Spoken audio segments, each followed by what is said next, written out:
দেখেন আজকে আমরা তেলাপিয়া মাছ ভুনা করবো। আমি পেঁয়াজটাকে ভালো করে ভেজে নিচ্ছি, তারপর আপনাদেরকে পুরো প্রসেসটা দেখাবো। আর এখন দিয়ে দিব আদা রসুন বাটা। আদা রসুন বাটাটা দিয়ে দিলাম পেঁয়াজের সাথে। এখন দিয়ে দিছি কাঁচামরিচ, আর এখন দিয়ে দিব টমেটো, তারপরে দিব মশলা, দিব পেঁয়াজের সাথে টমেটো। তরকারিটা টেস্টটা বাড়ে।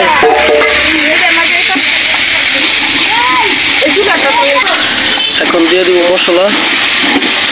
দেখেন আমার টমেটো আর পেঁয়াজটা ভাজা হয়ে গেছে, ভালো একটা কালার চলে আসছে। মশলা দিয়ে দিলাম, মশলা এবার হালকা একটু পানি দিয়ে দিব মশলাটা কষানোর জন্য।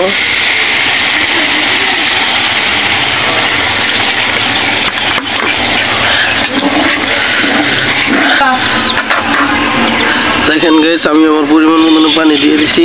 মশলাটা যতটুকু মানে কষানোর জন্য যতটুকু পানি লাগবে আমি অতটুকু পানি দিয়ে দিছি। এখন ভালোভাবে কষিয়ে নেব মশলাটাকে।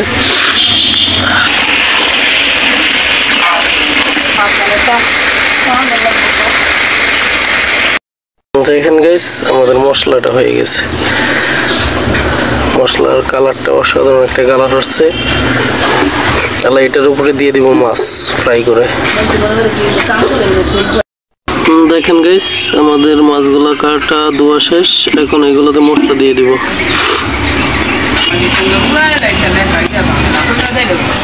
এবার হলুদ দিয়ে দিলাম মাছগুলোতে।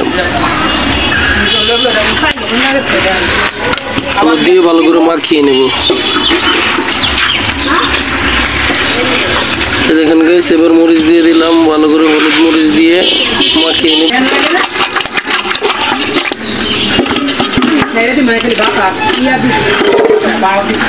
দেখেন ভালো করে আমরা মশলাটা মিশিয়ে নিলাম। এখন এটা আমরা তেলে ফ্রাই করে নেব।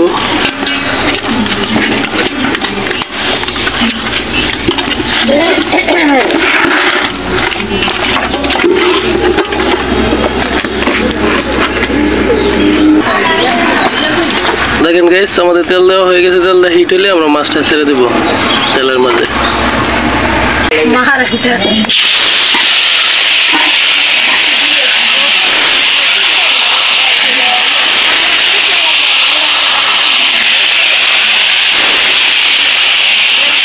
দেখেন গাইস, আমাদের মাছটা প্রায় ভাজা হইতেছে, আর কিছুক্ষণের মধ্যে হয়ে যাবে।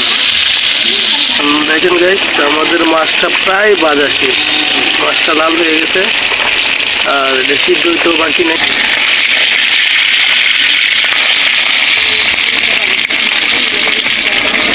এই দেখেন গাইস, আমাদের মাছ মশলাটা আগে রেডি ছিল। মশলাতে মাছটা উঠে নিলাম।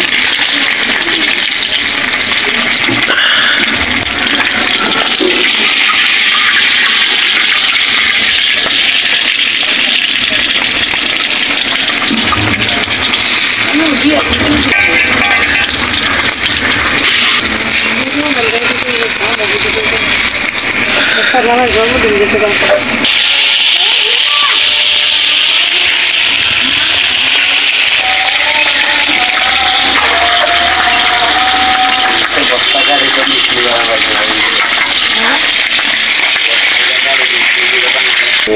দেখেন গাইস, আমার মাছটা ফ্রাই করা শেষ। মাছের যে একটা কালার আসছে,